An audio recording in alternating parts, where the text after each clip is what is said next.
수많은 재앙이 나를 둘러싸고 나의 죄악이 나를 덮침으로 우러러 볼 수도 없으며 제가 나의 머리털보다 많음으로 내가 낙심하였음이니이다. 아멘.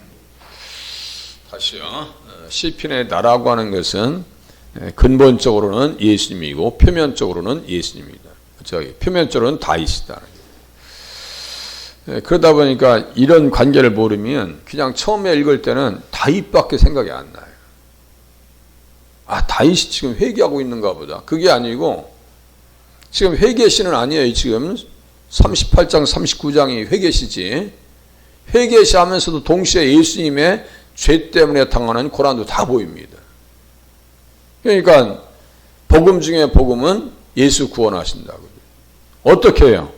수많은 재앙을 다 감당하시고 죄악을 다 덮쳐 당신 몸에 담으시고 또 제가 나의 머리털보다 많아요. 그러니까 온 인류의 죄를 다 짊어지셔야 되니까 어떻게 돼요? 머리털보다 많죠. 내가 낙심하였습니다. 얼마나 힘드셨으면 얼마나 힘드셨습니다. 둘러쌌다는 건 포위했다는 겁니다. 재앙, 사악함, 고통, 인류의 불행 다 짊어지신 거예요. 예? 내게 미쳤다 도착했다는 것은요, 예, 히시군이라고 하는 단어를 쓰는데요, 도착했다, 공격했다, 수도 없이 공격하죠.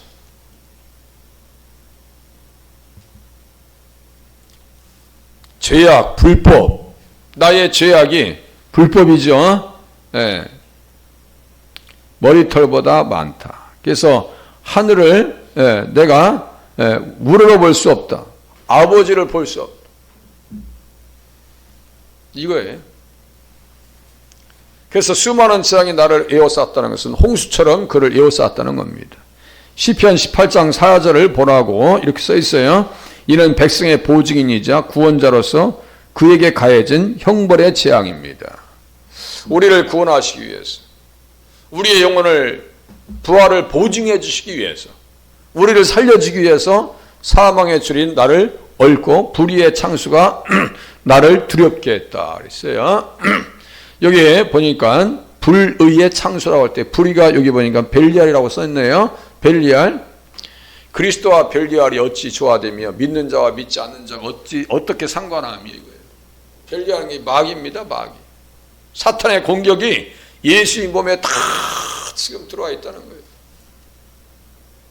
발꿈치를 상하게 하고 수월의 줄이 나를 두르고 사망의 올무가 내게 이르렀도다. 그가 평생에 겪으신 슬픔과 고통, 잔혹한 조롱과 채찍질, 매질과 침뱉음을 당하고 가시관을 쓰시고 손발에 못이 박히시고 악한 사람과 불신자들에게 모욕을 당하고 두 강도 사이에서 십자가에 못 박혀 수치스럽고 고통스러운 죽음을 맞이하신 것입니다. 다 재앙을 다 짊어지신 거예요. 신앙생활은 여기에서부터 시작한다고 말씀드렸어요. 네. 내 죄악이 나를 사로잡았습니다. 덮쳤다고요. 예수님께서 저지른 죄가 아니에요. 예수님은 그 양편의 강도처럼 죄 때문에 지금 물론 죄를 해결하시려고 십자가에 달리셨지만 물론 죄예요. 죄 때문에 십자가에 달리신 거예요. 그러나 누구의 죄 때문에? 나의 죄요. 이렇게 얘기하셔야 돼요. 옆에 있는 사람의 죄가 아니요, 남편의 죄가 아니고 아들의 죄가 아니요, 내 죄요. 내 죄 때문에. 내 죄 때문에. 예수님은 죄 없이 동정녀의 몸에서 잉태되고 탄생하셨습니다. 기독교 진리의 최초로 제가 깨달은 게 동정녀에서 잉태됐어? 그럼 그분은 죄가 없는 게 맞네? 이거예요. 가장 먼저 제가 깨달았어요. 교회 다니기 전부터 예수라고 하는 분은 동정녀의 몸에서 잉태됐어? 그럼 죄가 없는 게 맞는 거네? 요거. 예. 예수 그리스도의 나심은 이러하니라 그의 어머니 마리아가 요셉과 약혼하고 동거하기 전에 성령으로 잉태됐다. 이제 끊으려고 했어요. 끊고자 한다면서 이제 애를 중절시킨다고 이런 게 아니에요. 아기를 중절시킨다는 게 아니라 마리아와의 관계를 끊으려고 했어요. 이혼하려고. 예. 이를 생각할 때 지혜 사자가 현몽하여 이르되 다윗의 자손 요셉아 정신 똑바로 차려. 다윗의 자손으로 오시는 예수요. 정신 똑바로 차리라니까. 내 아내 마리아 데려오기를 무서워하지 말라. 그에게 잉태된 자는 성령으로 된 것이라. 성령으로요. 그러니까 죄가 없으시다고요. 원죄가 없으셔요. 원죄가 없습니다. 아들을 낳으니 이름을 예수로 하라. 이는 그가 자기 백성을 그들의 죄에서 구원할 자이심이니라. 자, 신약 성경의 전체 요절 말씀이라고 그랬어요. 마태복음 1장 21절. 주께서 선지자로 하신 말씀을 이루리 하심이라 했어요. 여기 선지자는 누구냐면 이사야입니다. 보라, 처녀가 잉태의 아들을 낳을 것이요 그의 이름은 임마누엘이라 하리라. 여자의 후손할 때 그 여자는 처녀이고 이름은 뭐예요? 마리아입니다. 그런데 이 예언의 말씀을 들은 사람이 누구냐? 열왕기하 16장에 나오는 아하스왕인데요. 20살에 왕이 돼가지고 자기 아들을 불 가운데로 지나가게 합니다. 이 미친 사람이에요, 이 사람. 우시야, 요담, 아하스, 히스기야, 므낫세, 요시야 이렇게 나오거든요. 그 중에서 아하스 밑에서 히스기야가 나왔으니 히스기야도 잘못했으니 불 가운데 지나갈 뻔했네. 이 정신없어도 보통 정신없는 인생이 아니에요. 그러니까요, 구속사를 모르고 메시아 계보를 모르면 이렇게 돼 보이는 거예요. 자기가 지금 잘못했으면 요셉도 마리아를 가만히 끊어버리려 해서. 그러면 말이 이야기가 전기가 돼야 안 돼요? 아니, 예수님 저희 부모님 이혼했다는데 그건 뭐가 이상하잖아요? 정신없는 사람들이에요. 순간 인간적인 생각이 들어오죠. 우리도 신앙생활 하면서 인간적인 생각이 들을 때가 많이 있습니다. 많이 있습니다. 많이 있어도 너무 많아. 하나님이 우리와 함께 계시다. 임마누엘, 엘이 하나님이요. 누가? 우리요. 임마라고 하는 것은 저 위드요. God with us예요. God with us. 요셉이 잠에서 깨어 일어나 주의 사자의 분부대로 행하여 그의 아내를 데려왔으나 아들을 낳기까지 동침하지 아니하더니 다음에 이름을 예수라 하니라 하네. 여섯째 달에 가브리엘이 이제 수태고지합니다. 갈릴리 나사렛 동네에 가서 처녀 이름은 마리아라. 은혜를 받은 자의 평안할지어다. 성탄절 아니에요 지금? 보라, 내가 잉태의 아들을 낳으니 그 이름을 예수로 하라. 한 여자가 남자를 둘러쌀 것이다. 에레미야 31장 15절 밑에쯤 나옵니다. 지금 그 얘기하고 있는 거예요. 지금. 기가 막힙니다. 성경은요, 예수님 말해서 완벽하게 논리적이에요. 완벽한 논리가 있어요. 그런데 예수님을 그 중심에 모시지 아니하면요, 이제 중구난방이야. 예? 저 태국하고 캄보디아하고 전자하는 거 보니까 캄보디아 군인들 총 쏘는 거 보니까 가관도 아니야. 이러고 보지도 않고 이러고 쏘고 있어. 아이고, 그게 무슨 군대야. 캄보디아 장군들이 3,000명이래. 제정신이 아니야 그게. 그러니까 지는 거예요. 자, 교회도 똑같아요. 다시 저 표적을 향해서 정확하게 써야 되는데 무슨 말씀이냐면은 예수님을 중심에 모시고 이렇게 말씀을 보지 않으면 엉뚱한 소리 하기 딱 좋아요. 그게 어떤 시간인데 지금? 예? 새벽에 지금 오시는 시간이 어떤 시간인데? 여기서 예수님이 나가야지. 예? 다른 이야기가 나가면은 속 터져야 되는데 사람들은 속도 안 터져. 속도 안 터지고 그냥 좋대. 아, 그 말씀이 좋대. 좋긴 뭐가 좋아. 좋으면 가져와서 저한테 가르쳐 줬으면 좋겠어. 뭐 한 구절 배웠으면. 그거 제가 말씀드렸죠. 이 말씀을 깊이 듣지 못하다 보니까 문제는 나눌 줄 알아도 은혜는 나눌 줄 모릅니다. 은혜를 나누는 것이 무슨 교제예요? 성령의 교제이고 믿음의 교제입니다. 잘 생각해 보세요. 믿음의 교제하고 성령의 교제 하는지 한번 잘 보세요. 우리가 대화하고 전화를 통하는 내용을 통해서 스스로 한번 진단해 보세요. 문제를 나눴는지 은혜를 나눴는지 한번 생각해 보시라고. 그럼 잘못된 거예요. 문제가 있으면 전화기가 막 사방팔방으로 다 돌아. 은혜를 나누는 자리에 나가실 수 있기를 바랍니다. 은혜를 나누셔야 돼요. 은혜를. 나실 바 거룩한 이는 하나님의 아들이라 일컬어지리라. 나는 남자를 알지 못하는데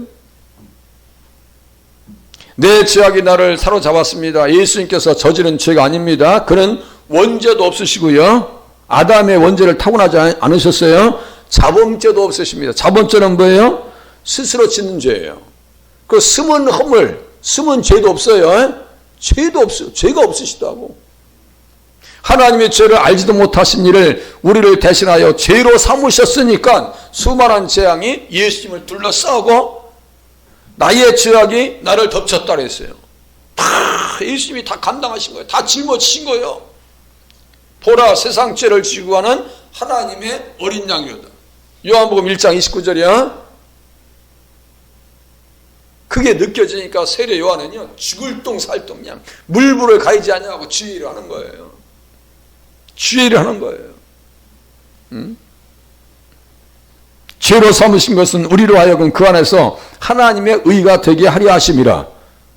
하나님께서 막 자랑하고 싶어. 야, 우리 아들과 어떤 집안의 자녀들 보면, 손주들 보면은 그 주관적으로 이쁜 거지 객관적으로 이쁘진 않은 경우가 꽤 있거든요. 그런데 그냥 이쁘다고 그냥 저희 시골에서는요, 엄마가 애기 코도 빨아먹어. 아우, 그건 좀 심한 것 같아요. 코 빨아먹는 거. 이쁘다고. 아무리 봐도 이쁘지 않은데 막 이쁘다고 코를, 이 코도 맛있어. 좀 그래, 그거는 좀 심한 것 같아요. 자, 우리의 대제사장은 우리의 연약함을 동정하지 못하실 리가 아니요 모든 일에 우리와 똑같이 시험을 받으신 이로되 죄는 없으시니라. 죄 없으신 분이요. 그가 우리 죄를 없애려고 나타나신 것을 너희가 아나니 그에게는 죄가 없느니라. 죄 없으십니다. 죄 없으시다고요. 그런데 다 짊어지셨어요. 그러나 그의 백성의 죄가 그에게 전가되어서 그에게 지워졌고 그는 자발적으로 그 죄를 짊어지셨습니다. 다 짊어진 거예요. 그는 그 죄를 자신의 것으로 여기고 다 책임지셨습니다. 김동철의 문제, 그래, 스가랴서 3장에 보면 여호수아가 더러운 옷을 입고 있었죠. 사탄이 막 옆에서 정죄합니다. 대제사장 여호수아, 그게 또 누구의 모습이요? 예수님이요. 다 우리의 더러운 옷을 다. 그리고 우리에게는 무슨 옷을 입혀주셨어요? 의의 옷, 세마포 옷을 입혀주신 줄로 믿으시면 맞습니다. 세 사람의 옷을 다 입혀주셨어요. 때때옷 다 입혀주셨어요. 그가 십자가에 달려있었을 때 그 죄악들이 사방에서 그에 덮쳐왔고, 그러니까 창으로 찔림을 받고, 그런 그 죄악들을 자신의 몸으로 나무 위에서 짊어지셨습니다. 나무를 짊어지셨고 나무 위에 달리셨어요. 그래서 나는 위를 올려다볼 수 없었습니다. 여보세요.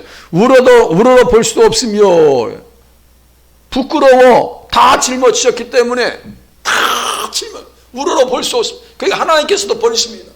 나의 하나님 어찌하여 나를 버리셨나이까. 주님 버림받으셔야죠. 누구를 얻으시려고? 나를 얻으시려고 버림받아 주신 거예요. 이는 다음에 언급된 것처럼 죄악들이 너무나 많아 그 끝을 볼 수 없었거나 혹은 그 죄악들이 너무나 더럽고 역겨워서 그리고 그분은 너무나 순결하고 거룩하셨기에 차마 바라볼 수, 주님 하나님을 바라볼 수 다 짊어지셨기 때문에 그 죄악들 때문에 아버지 하나님의 얼굴을 볼 수 없었거나 혹은 죄의 죄책감에 짓눌려서 하늘을 향해서 눈조차 들 수 없었다라고는 표현입니다. 지금 세리처럼. 세리는 어떻게 했어요? 세리는 멀리 서서 감히 눈을 들어서 하늘을 쳐다보지 못했다. 왜 쳐다보지 못했어요? 맨날 세금 대독질했거든. 계산동에 예전에 뭡니까? 세무 비리 사건이요? 이야. 평직원이요. 요새도 그런데 세금 도둑. 다만 가슴을 치며 이르되 하나님이여 불쌍히 여기소서 나는 죄인이로서. 죄인은 얼굴을 들 수가 없습니다. TV에 죄인들 보세요. 요새는요 그 흉악범 이러고 다녀. 아이고, 제가 볼 때는 모자이크 처리해 줄 필요도 없어. 그 죄악들은 내 머리카락보다 많습니다. 이는 하나님의 택하신 모든 자들 곧 하늘에 기록된 장자들의 온 총회와 교회의 죄악이었기 때문입니다. 다 짊어지신 거예요.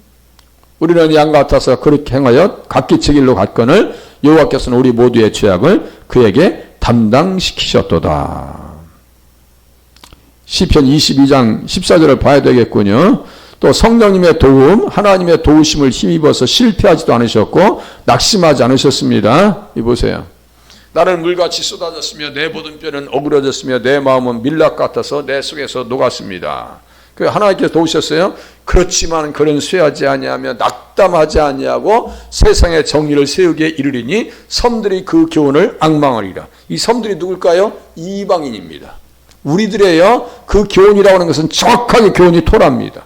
그러니까 토라가 뭐예요? 율법인데 그래서 율법이 복음이다라고 말씀드리는 거예요. 이는 율법이 시온에서 나오고, 그죠? 여호와의 말씀은 예루살렘에서, 그죠? 그러니까 율법이 지금 복음이라고요. 이제 관종한 보고 끝낼게요. 시편 116장 3절 사망의 줄이 나를 두르고 수월의 고통이 주님 앞에 나왔습니다. 자, 시편 38장 4절 내 죄악이 내 머리에 넘쳐서 무거운 짐 같다. 내가 감당할 수 없나이다. 시편 69장 4절 까닭 없이 나를 미워하는 자가 나의 머리털보다 많고 부당하게 나의 원수가 되어 나를 끊으려 하는 자가 강하였으니 내가 빼앗지 아니한 것도 물어주게 되었나이다. 시편 73장 26절 내 육체와 마음은 쇠약하나 하나님은 내 마음의 반석이시요 영원한 분깃이시라. 승리하신다는 얘기입니다. 승리하신다. 기도하겠습니다.